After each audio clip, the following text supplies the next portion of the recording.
Assalamualaikum warahmatullahi wabarakatuh.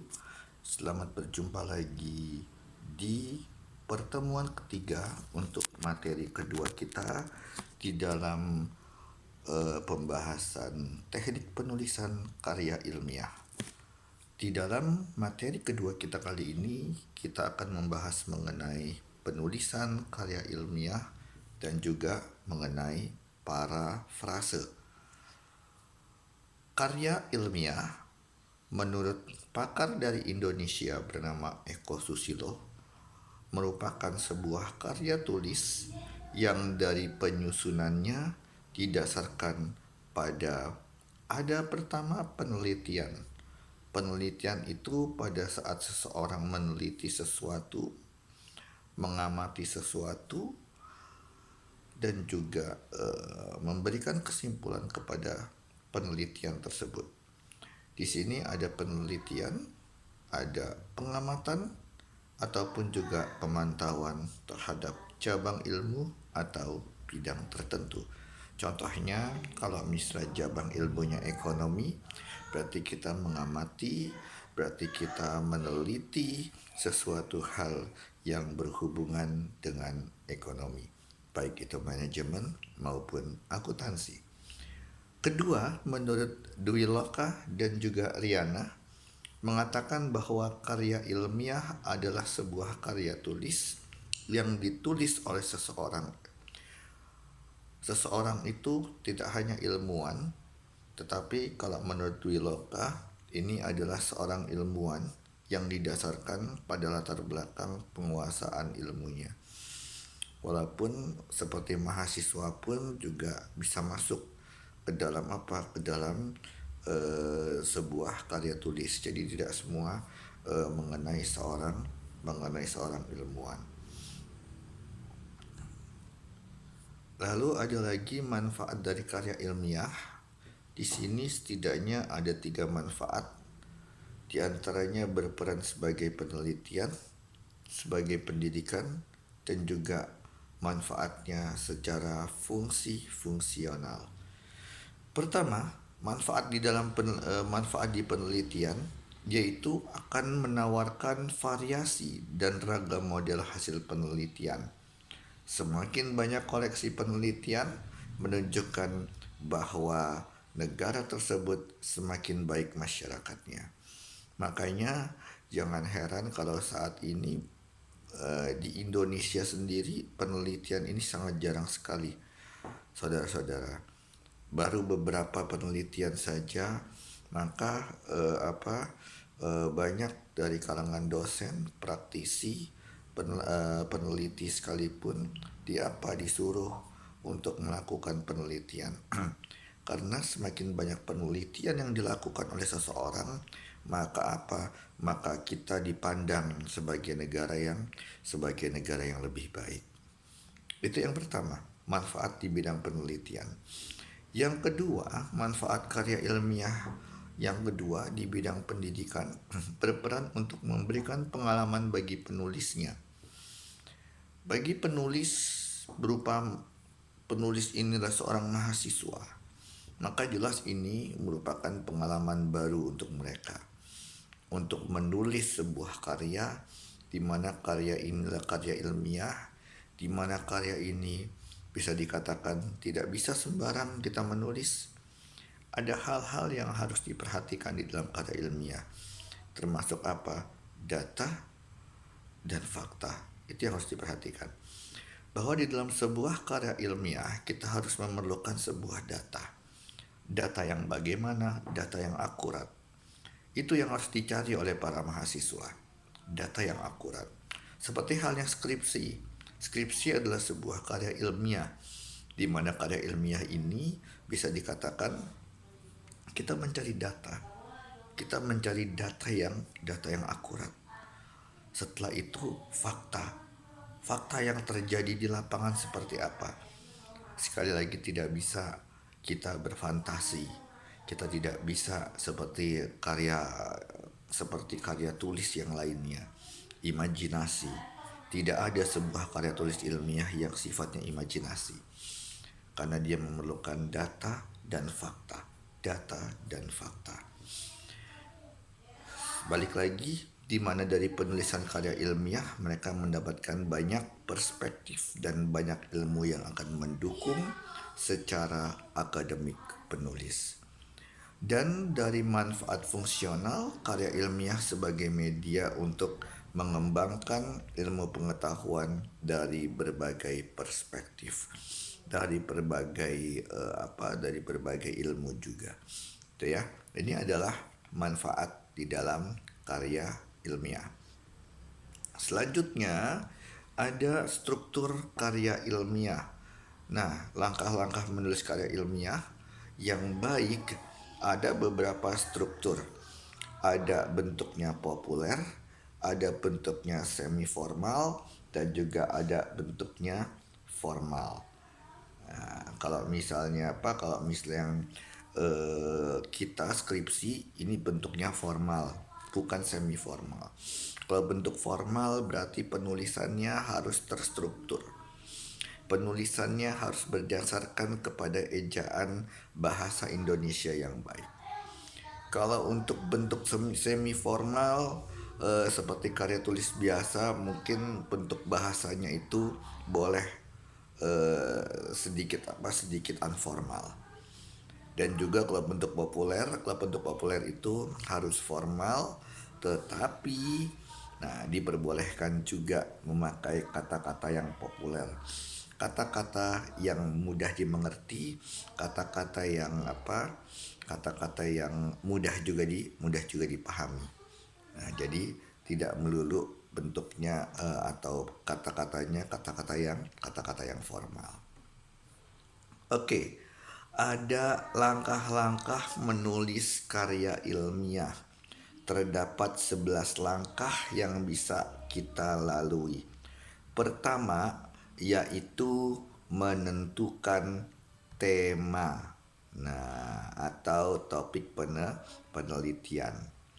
Tetapi di sini dari 11 ini saya hanya menjelaskan hanya ada 4 saja, yaitu nomor 1 menentukan tema atau topik penelitian, lalu ada lagi membuat outline atau kerangka penelitian, lalu mengumpulkan bahan, dan juga yang terakhir yaitu merumuskan kesimpulan dan juga teori.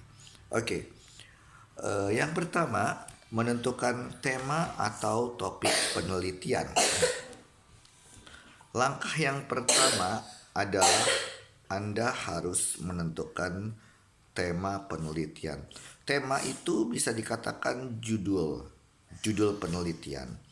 Memang banyak sekali kalau kita masuk ke dalam sebuah penelitian, atau misalnya kita masuk ke dalam pembuatan skripsi, memang yang paling mendasar di dalam hal tersebut adalah menentukan sebuah tema atau menentukan sebuah judul dan juga pokok permasalahannya apa. Nah, ini menjadi hal yang paling utama di dalam menentukan tema, bahwa menentukan tema ini menjadi hal yang paling pokok. Apa yang bisa kita lakukan di dalam menentukan sebuah tema? Di dalam menentukan sebuah tema, yang harus kita lakukan adalah kita meneliti terlebih dahulu. Kita melihat terlebih dahulu tema apa yang mau kita ambil. Judul apa yang mau kita ambil. Kita mau mengambil apa? Yang paling mudah adalah kalau kalian mahasiswa, pertama yaitu pilihlah mata kuliah apa yang Anda sukai. Yang kedua, setelah Anda memilih mata kuliah apa yang Anda sukai, yang kedua adalah pilihlah materi apa yang Anda sukai. Dari situ bisa kita ambil langkah selanjutnya. Tema apa yang mau kita ambil dari materi tersebut. Karena begini teman-teman dan saudara sekalian, bahwa kalau kita mengambil sebuah materi atau hal-hal yang kita sukai maka kita dengan senang hati akan apa? Akan meneliti hal tersebut, akan mengamati hal tersebut, karena ini hal yang kita sukai. Maka jangan takut untuk mengambil sebuah tema, mengambil sebuah judul dari materi yang kita sukai. Nah, yang kedua, apa yang harus kita lakukan dalam menentukan tema atau menentukan judul? Datanglah ke perpustakaan Anda, lalu cari judul yang apa? Bisa yang pertama yang pasaran, judul yang sering sekali muncul di dalam apa? Di dalam penulisan karya ilmiah seperti skripsi. Atau bisa juga mencari yang belum ada di kampus Anda. Nah, di sini mungkin saya bisa sedikit sharing apa yang dulu saya lakukan di dalam membuat skripsi, bahwa dekatilah orang perpustakaanmu, karena di sini di perpustakaan ini bisa dikatakan dia adalah kunci dari permasalahan Anda. Dia yang lebih mengetahui judul-judul apa yang ada dan judul-judul apa yang belum pernah ada di kampus Anda. Nah, ini bisa menjadi hal yang bisa Anda lakukan di dalam menentukan sebuah tema, menentukan sebuah judul, dan juga selain menentukan sebuah judul juga bagaimana pokok permasalahannya. Itu yang pertama. Yang kedua,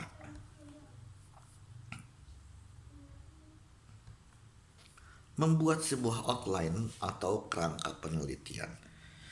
Bisa dikatakan yang kedua ini sudah jarang sekali kita lakukan, tetapi tidak ada salahnya kita bahas bahwa outline karya tulis ini berperan sebagai pemandu saat Anda melakukan proses penulisan karya ilmiah, supaya tulisan tidak melebar jauh dari topik yang sudah ditentukan. Nah, kalau di saat ini menentukan outline atau kerangka penelitian ini berfokus kepada pokok permasalahan kita. Apa sih yang menjadi pokok permasalahan kita? Selain tadi tema atau judul, pokok permasalahan menjadi hal terpenting. Kalau kita sudah fokus ke dalam pokok permasalahan kita, maka jelas sekali kita tidak akan keluar dari hal tersebut. Kita akan fokus kepada apa yang menjadi pokok permasalahan. Cuma permasalahannya adalah mencari pokok permasalahan itu sama rumitnya dengan menentukan sebuah tema atau menentukan sebuah judul. Tetapi apabila kita sudah mendapatkan apa pokok permasalahannya, maka itu akan menjadi sangat mudah di dalam kita membuat seperti outline atau kerangka penelitian ini. Nah, jadi bisa dikatakan pokok permasalahan menjadi hal yang kedua utama setelah kita menentukan sebuah tema di dalam karya ilmiah ini. Yang ketiga, mengumpulkan bahan. Nah, sebelum kita masuk ke dalam skripsi, ada baiknya memang pertama-tama adalah kita mengumpulkan bahan-bahan materi kita terlebih dahulu, seperti misalnya buku materinya, lalu misalnya bisa jadi kalau kita membuat dari sebuah kasus yaitu seperti apa. Walaupun nanti pada saat kita mengajukan sebuah judul ditolak, ada hal seperti itu. Tetapi setidaknya bahan-bahan sudah ada terlebih